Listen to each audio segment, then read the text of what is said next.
Sinabihan ni Iris si Camila na pumunta si Jasmine dito para kunin siya. Pero huwag siyang mag-alala, hindi hahayaan ni Ninang na mangyari iyon. Siya ang mag-aalaga sa kanya. Kinausap naman ni Jasmine ang kanyang anak at sinabihan niya ito na huwag siyang maniniwala sa kahit anong sasabihin ng kanyang ninang Iris. Hindi ito totoo. Ang sabi ni Iris, masamang tao si Jasmine at masamang ina din. Lalapitan na sana ni Jasmine ang kanyang anak upang kunin ito, ngunit sinapak siya ni Iris. Kaya napasigaw si Camila at sinabihan niya ang kanyang ninang Iris na tama na. Sinabihan ulit ni Iris si Camila na huwag itong mag-alala. Tumawag na siya ng pulis at kukunin na nila si Jasmine at halika dito kay Ninang.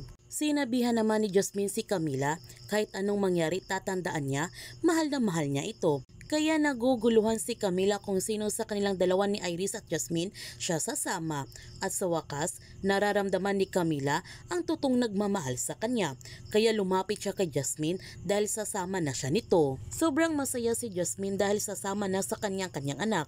Sinabihan niya si Camila na lumabas na ito kagad dahil naghihintay na sa kanyang mami Lily. Tumakbo kagad si Camila sa labas ng bahay at pipigilan na sana ito ni Iris. Buti na lamang nahawakan ni Jasmine ang kamay ni Iris at nagkaroon sila ng matinding pagtutuos. Nung natalo ni Jasmine si Iris, nagmamadali na din siya ng lumabas ng bahay. Ngunit sa paglabas ni Jasmine, naabutan naman siya ni Iris at tinutukan ulit siya ng baril. Sa pagkakataon na ito mukhang papatay na siya ni Iris. Buti na lamang dumating si Sandro at napigilan ni Sandro ang binabalak ni Iris para kay Jasmine. Binaril pa nga ni Sandro ang mga bodyguard ni Iris dahil sinusubukan nilang iligtas si Iris nito at naitulak naman ni Sandro si Iris dahil nanlaban ito sa kanya. Kaya nawala ng saglit ng malay si Iris at kinuha kagad ni Sandro ang baril na hawak ni Iris. Sa paggising ni Iris, nagulat na lamang siya na dinudugo na siya nito ng husto at natatakot siya sa kaligtasan ng kanyang anak. Tumawag kagad si Sandro ng ambulansya para maisugod sa ospital si Iris. Gayon pa man, nagtanong si Camila kay Jasmine kung siya ba talaga ang kanyang totoong ina. Lumapit si Lily kay Camila at sinabihan niya ang bata na si Jasmine ang kanyang tunay na ina at walang katotohanan ang lahat ng sinasabi na kanyang tita Iris. Hindi totoo iyon at huwag siyang maniniwala. Sinabihan naman ni Jasmine ang kanyang anak na mahal niya ito. Humingi ng sorry si Lily kay Camila na hindi niya kaagad sinabi sa kanya ang totoo, na hindi silang totoong magulang niya. Ang sabi ni Jasmine, ayaw ba niya yon? Dalawa na silang mami niya. Ang daming nagmamahal sa kanya ng totoo. Nagtanong ulit si Camila kung sino ang kanyang totoong ama. Sinabi naman ni Lily na si Tyrone ang kanyang totoong ama at ipinaliwanag din nila sa bata na sa kanyang paglaki, maintindihan din niya ang lahat. Tinanggap na nga ni Camila na si Jasmine ang kanyang totoong ina at pati rin si Tyrone, tinanggap din niya na ito ang kanyang totoong ama. Sa ngayon, para kay Jasmine, ang kaligtasan ni Camila ang pinakamahalaga sa kanya. Sinabihan ni Lily si Jasmine na ligtas na si Camila, nasa ospital na si Iris at sigurado siya nito kapag nakarecover na yon, diretso na si Iris sa kulungan.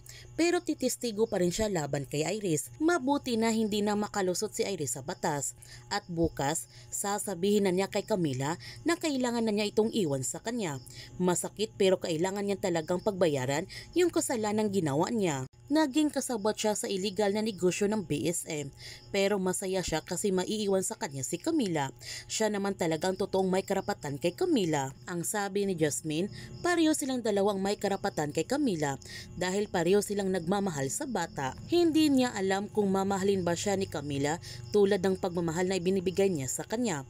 Pero makakaasa siya na mamahalin niya ng buong puso si Camila at kahit buhay niya, ibibigay niya sa kanyang anak. Habang si Iris, sobra siyang nasaktan nung nakunan ulit siya nito. Dumalo naman si Jasmine sa kulungan para ipalam niya kay Tyrone na nabawi na niya si Camila at nasabi na nila ang totoo sa bata. Tinanggap siya ng buong puso ni Camila bilang ama nito. Sobrang masaya si Tyrone dahil tinanggap siya ni Camila bilang ama niya.